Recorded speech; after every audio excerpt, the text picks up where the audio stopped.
What's up, everybody? Toby's Guy here, back with Facebook Friday, the weekly series where I will answer your questions on Facebook. If you're not following me on Facebook, link is in the description below. Make sure you follow me on Facebook today so I can get your question answered on the episode.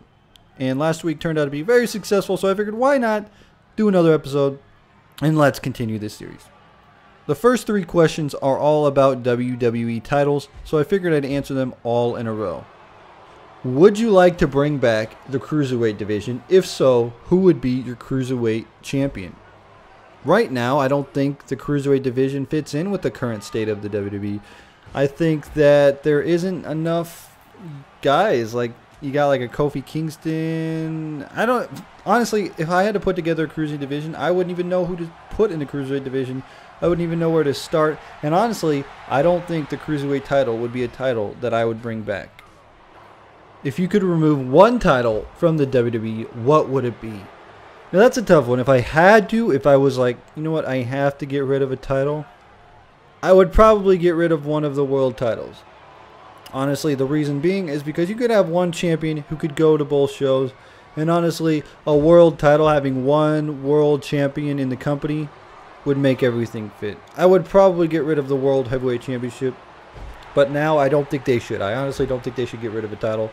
I think it's fine the way it is. I think the titles are great. I think it's good for mid-card guys. It's good for guys that need to be built up. Keep the mid-card titles. Keep the world title. And do more with the tag titles. Oh yeah, there's a Divas title going around too. Do something with that too, WWE. What title would you like to come back in the WWE? I would honestly just, off the top of my head, go with the Hardcore title. Reason being is you add the 24/7 rule on the Hardcore title. Just makes everything way more interesting. You can have unexpected matches happen at any time, and you don't even have to get bloody and barbed wire and flaming tables and all that stuff. Just have it be fun like the Hardcore title was at one time. When Crash Holly had it and he had the 24/7 rule on it, that was very, very entertaining. And I think that title alone would just make it way more entertaining to watch Monday Night Raw, because you never know what would happen. You're like, oh, somebody's sleeping and he's going to try and pin him for the title. It was hilarious to see people try and win that title, and it was awesome and it was great, and it would make for great television one more time. What is your favorite band or solo artist and genre of music? Well, back in the day, I used to be a huge Crossfade fan. I don't know if you guys ever remember Crossfade, but that first album they had, I think it was called Crossfade, that was an awesome album. I thought that every song on that album was awesome, and I don't think there was one bad song on that entire album. But now I don't even know. I don't even know what kind of music I like. I guess what I do is I go on Spotify, I listen to dubstep, drum and bass, EDM. I don't even know now. Now it's just so hard. I just whatever I hear, it's more just kind of a mishmash of whatever's on the radio, whatever I hear. Like I said, just kind of a mix of all kinds of stuff. I'm really into video game music. I like the pixel music. I like Capcom music. When you're talking about video game music, they have some really awesome Street Fighter music. We get to Mega Man has awesome music. I don't know. It's really just, I don't have any favorite bands or artists nowadays. It's just whatever I'm into at the moment. I'll find the video on YouTube or whatever. I don't even know. It's kind of hard. The next couple questions are about YouTube, so we'll get them back to back. Before YouTube, what other jobs did you have and how did they go? Well, you know, when you're a 16-year-old kid, whatever, you just work those normal jobs. I think one of my first jobs, I worked at a grocery store as a cashier. Then I moved to a customer service representative in the grocery store. And then I moved around to a lot of customer service phone jobs, where one of them was Omaha Steaks, where basically you call people and try and sell them steaks. I know, that's a terrible job. And then, you know, like other customer service with American Express, AT&T customer service I did, which was horrible. I hated that.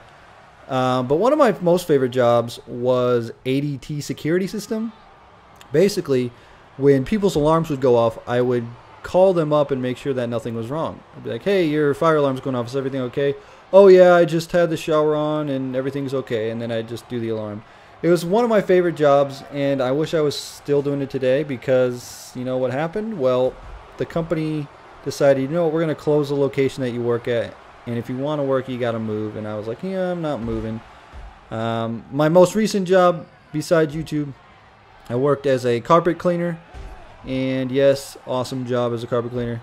I freaking hated it. But it was one of those things where I needed a job. I needed the money, so I did it. And now I'm on YouTube, and that is my full-time job. YouTube ends tomorrow. What to do? Honestly, I would go back and get a regular 9-to-5 job. I would probably look for something in customer service over the phone, because that's what I like to do. I mean, I have one of those voices where I like talking to people over the phone. I like talking in a microphone, and I'd probably do something like that. Honestly, I'd want to further my education. I would really want to further my education. I would like to get into online marketing. Something like that would be fun. I'm really into the social media side of online, so if I could get into, like, be a social media marketer, something like that, I always think that would be fun. But right now I'm just experiencing the YouTube thing, and you know, you never know how long it's gonna last. I'm trying to extend myself out now with YouTube and hopefully reach towards something that does anything with YouTube at all in the future. I never know when it's gonna end. I really don't, and it's a scary thing, but hopefully I can make enough positive things in my YouTube sense right now in my YouTube career where I can branch out, say like maybe one of the sponsors I have will pick me up and go work for them, or maybe something in the video game industry. Who knows? Who is cooler, you or Andy? And that's for my girlfriend Andy. She actually asked me. It was kind of funny. I woke up today and she goes, "Hey, you better use my question from Facebook Friday today." And I was like, "What?" Okay. And I get on. She says, "Who's cooler?" Obviously, you're cooler, honey. No, really, if you want to talk about like actual coolness, she's probably way cooler than me. I'm just some dude who plays video games. I'm pretty nerdy and not cool at all. I'm just some guy on the internet. But you know what? That's my life and I love it, and that's what I do. So, next question. What was your favorite Royal Rumble? If we're going to go strictly off the Royal Rumble match, we're going to have to go 1992 Royal Rumble, the one that Ric Flair won, and it was actually for the WWF title. And the reason is because there were so many great names in that Royal Rumble. We had the British Bulldog, Ted DiBiase, Ric Flair, the Nasty Boys were in it. We had Shawn Michaels, Tito Santana, Nikolai Volkov, Greg Valentine, Big Boss Man, Roddy Piper, Jake Roberts, Jim Duggan, IRS, Snuka, Taker, Savage, Virgil, Hogan, Rick Martel, Sergeant Slaughter, Sid Justice, and we can't forget about the Warlord. But seriously, it was crazy. The people that were in that Rumble, it was like the biggest names. If you want to know wrestling stars, you watch that Rumble. That was an amazing Royal Rumble. If you were Vince McMahon and you were able to fire anyone on the roster, who would you fire and for what reason?